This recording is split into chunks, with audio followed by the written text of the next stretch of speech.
welcome to this week's Ask Charlie. You may have guessed with my ironing board and my iron that this week is all about ironing.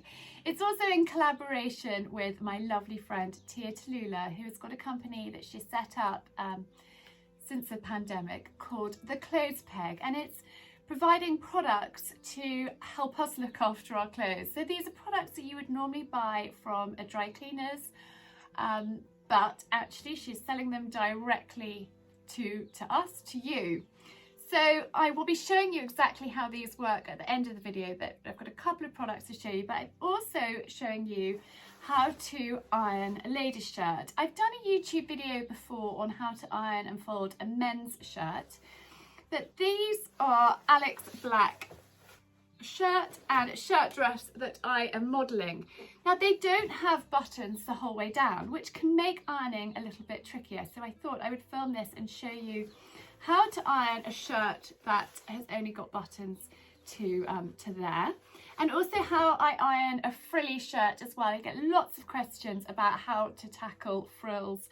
If you guys have been watching me for a while, you'll know I love a frill, so I'm a dab hand at how to iron them as well, so I want to share that with you. So let's get ironing.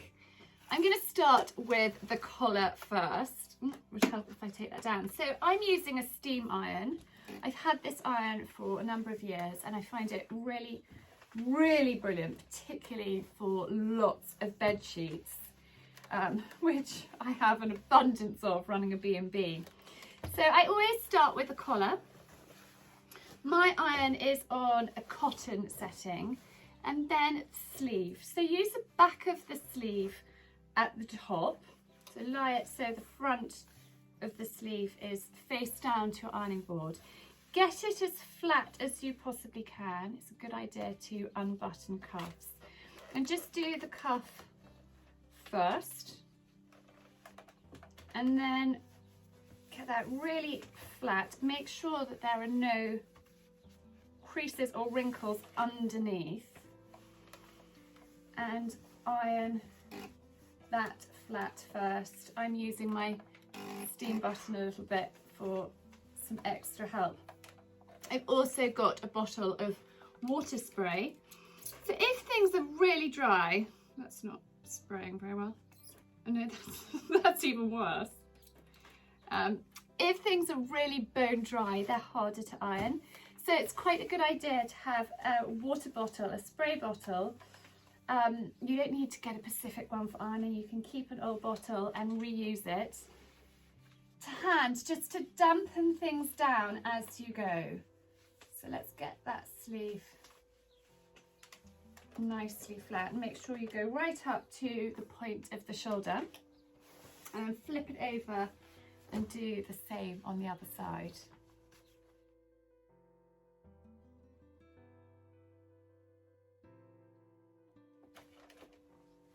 Right, I'm going to start on the back of the shirt first with this one, and I'm going to pop it on to my ironing board like that. Now this is particularly creased, so I'm going to give it a little bit of a dampen down with my spray bottle.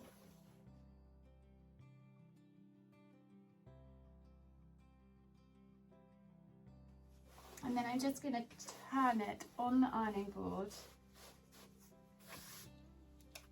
and just do that back side seam.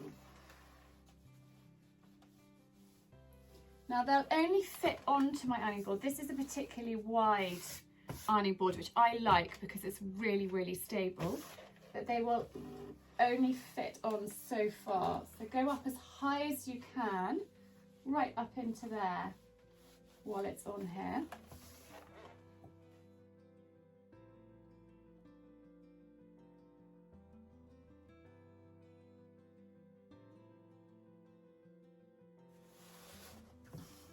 I love wearing shirts pretty much every day in a shirt, particularly this time of year, and I love these because they have got a 3/4 length and they're just perfect for sort of spring and summer, but it does mean that you've got to iron them, but that's fine.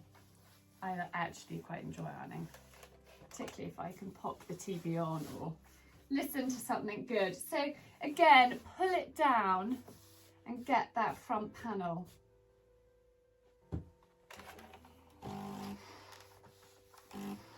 So iron as high as you can. And this really was creased. It is easier to iron things when they are slightly damp. It does make a big difference, but that's not always possible. And this has been hanging in our hot laundry room.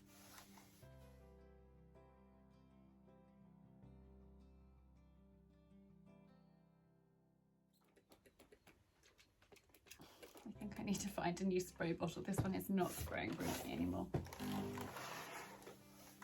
You really want a sort of fine mist. That is the ideal. But anyway, it does the job.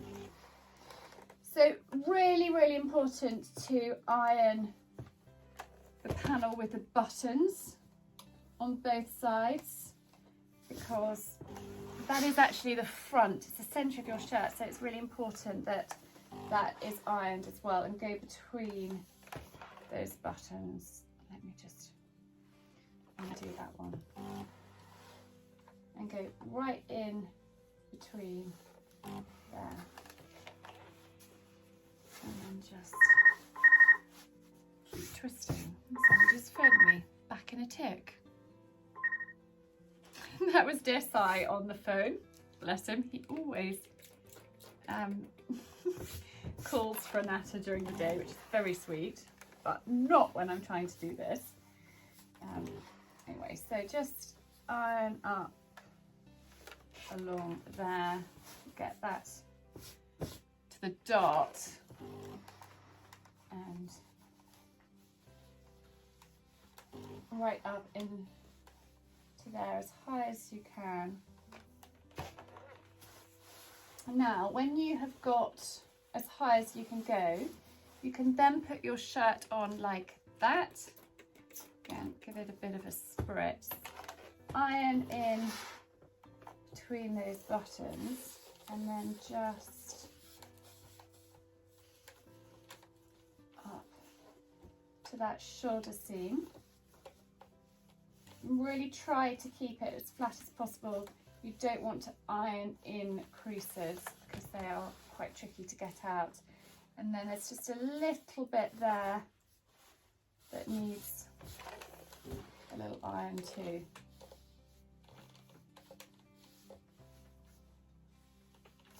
So there is that panel done, and then we'll just finish with this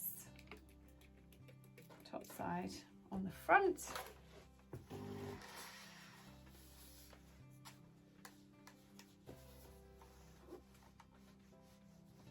Just lift, when you've got a dart, you can just lift it slightly, and then you can go in closer.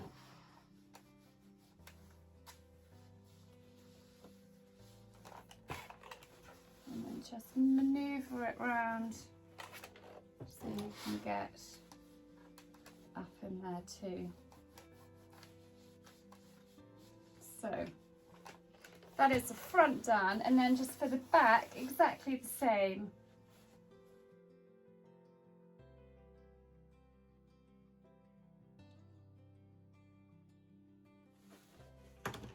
So that is how I iron a shirt that doesn't have buttons all the way down the front. And I'm just going to do these buttons up, and then share with you how I fold. So I've got my buttons done up. It just helps to fold it if you do the buttons up, and then I just lay it on its front. So you can either hang or fold, but if you're traveling, it's much easier to fold. And actually, if you are traveling somewhere, it's a really good idea to put a piece of tissue paper in here, and then it's less likely to crease. So that's always a really handy tip if you're going away. Tissue paper becomes your best friend. So just fold that down, and your sleeve like that, and then in half, like so. So I'm going to pop that to one side, pop it there, and let's tackle a frill. So the first thing I do is iron carefully, mind your fingers, all of the frills. So I'm going to start up at the top of the neck and just press my iron. Now, you don't need to iron the frills, but actually I think they sit a lot better if they are given a quick press. So again, it doesn't need, because it's quite a short frill, it doesn't need to be perfect at all, but just a quick press with the iron all the way round makes a big difference.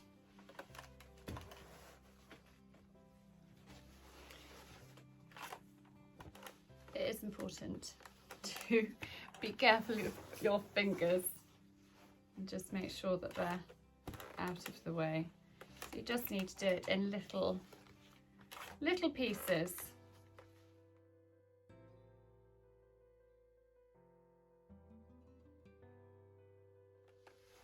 So there, we've gone all the way around the neck, and then we have got frills on the front too.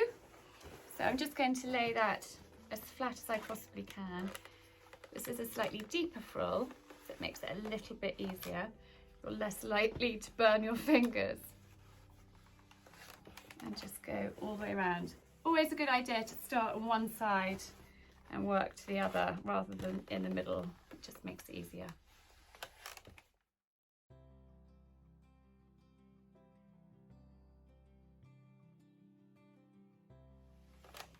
Now you might notice that I keep standing my iron up. If you leave it, it will burn a hole. Tia actually has heat pads, so you can leave it like that. But I've just got into the habit of standing it up.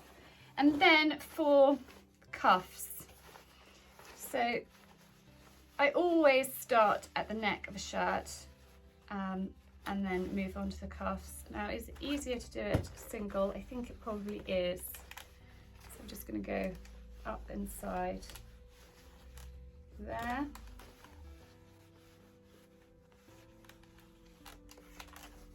And just turn it round to do the other side.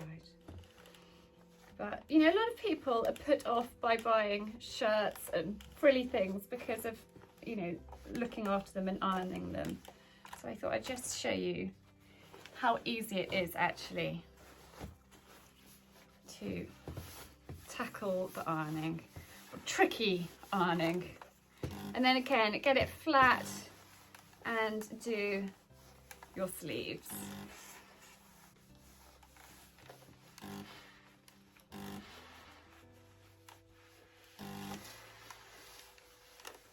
And then you can just go into that elasticated bit as much as you can,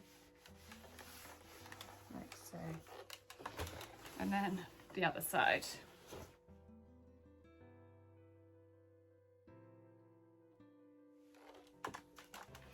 Okay, now for the front.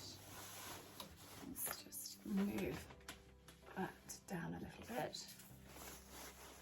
Now this shirt's a little bit wider in the body, so I can get it a little bit deeper onto my ironing board.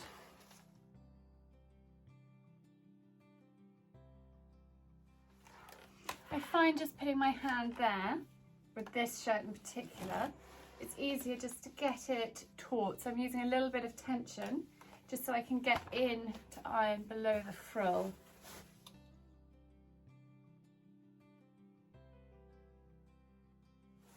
And then when you've got up to the top, I'm just going to put that little panel, which I couldn't quite reach, on there. And just get the top of the back of the neck.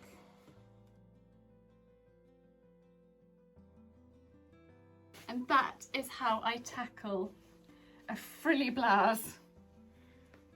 And I'm not going to fold it, I'm actually going to pop it on a hanger and hang it up. But you can see so much better, and I don't like being a creased mess. So I'm just going to pop that over there. Now I'm going to show you a few other bits and pieces. I'm going to turn the temperature down on my iron a little bit to the wall setting. Now I've got this 90 which is Coco's, and it's a little bit bobbly, and some fabrics get a little bit bobbly.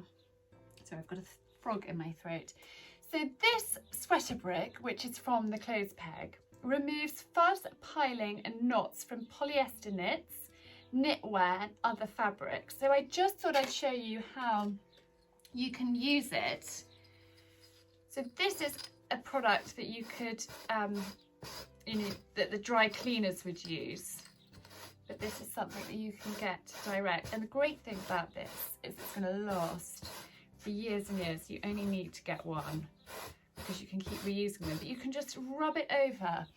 And can you see it's just gathering the kind of bobbly bits from this 90. So, you know, if you've got like a t-shirt or, you know, polyester thing that goes a little bit bobbly, just by using this sweater brick, you can restore it back to life. So that is how to use it on like a sort of polyester cotton mix item. I have now got a woolen. So you need to be careful using the sweater brick on, you know, really fine knits and cashmere. You need to just use it really delicately, but I'm going to show you. So if you can see, there are a few little bobbly bits. I'm a bit obsessive about bobbles, so I do kind of debobble on a regular basis, but you can just gently, really lightly, you can see with this, I used it quite, I put, well, not aggressively, but I put a bit of pressure on. Here, I'm using it kind of as light as a feather and just brushing it over and getting rid of those little bobbly bits. So that is a really great bit of kit for debobbling. And now for cleaning your iron. So in my Efficient Home course, I taught people how to de-limescale their iron. So if you have a stand-up iron, you would put 2/3 water, 1/3 white vinegar in, heat it up and then press the steam button and all the gunk will come out. If you have got a lot of gunk around your holes, you can put white vinegar on a cotton bud and carefully clean those out. White vinegar is great at tackling limescale. For this, I would put a mixture, 2/3, 1/3 of white vinegar into my water container here and do exactly the same principle. But this is from the clothes peg and we're going to give it a whirl now. It is to remove starch, scorch and solid and foreign residue from all hot metal ironing surfaces. So dry cleaners use this to clean the plates of their irons. And we are going to give it a whirl. Now it is from America and apparently it is brilliant. Now my iron is actually quite clean already, so I can't show you a before and after, but let's give this a whirl. Now you do it while it is hot. So let's give it a go. So I'm going to just squeeze a good amount of this onto this old flannel. And I did turn the temperature down a little bit, so it's still hot, but it's not really hot. Now, if you iron over like a plastic zip, or if you use starch a lot, it can really affect the sole of your iron. And this product is amazing for cleaning that all off. You do need to do it while it's hot, so it's something you've got to be very, very careful of using. But actually, there were a few little marks on there, which seem to be no longer. And actually it smells really nice too. That's really good, because your iron won't glide if it's dirty. And actually it's really, really tricky to iron when you've got a dirty plate. So I'm now going to use a clean cloth which has got no product on, just to give it a wipe over, just to take off any residue. And then I'm going to just, let's turn it up. I'll just wait for a moment, and then I'll just blitz out the, I don't know what you call them, the holes, onto my cloth. Actually, probably an old tea towel would be better, but we'll see. But look, and, you know, do that on a cloth. Don't do it onto your ironing cover, and just give it a good clean. So that is the best way to clean the plate of your iron. So there we go. I do hope that you found this ironing video helpful. I wanted to show you how actually it is easy to tackle something that has got buttons just halfway, frills, debubbling things, and looking after your appliances as well. It's really, really important to look after your appliances, because then they will look after you too. So I want to thank the Clothes Peg for collaborating with me. If you would like either of these products that I've shown you today, I will link down in the description below to the Clothes Peg's website. And I want to thank Alex Black as well for this gorgeous, gorgeous shirt dress and shirt. I love her design, so do go and take a look at those as well. Wishing you a fabulous weekend. Thank you so much for tuning in. If there's a video that you would like to see, or you've got a comment on this video, do write it down below. I love hearing from you, and I will see you again next week.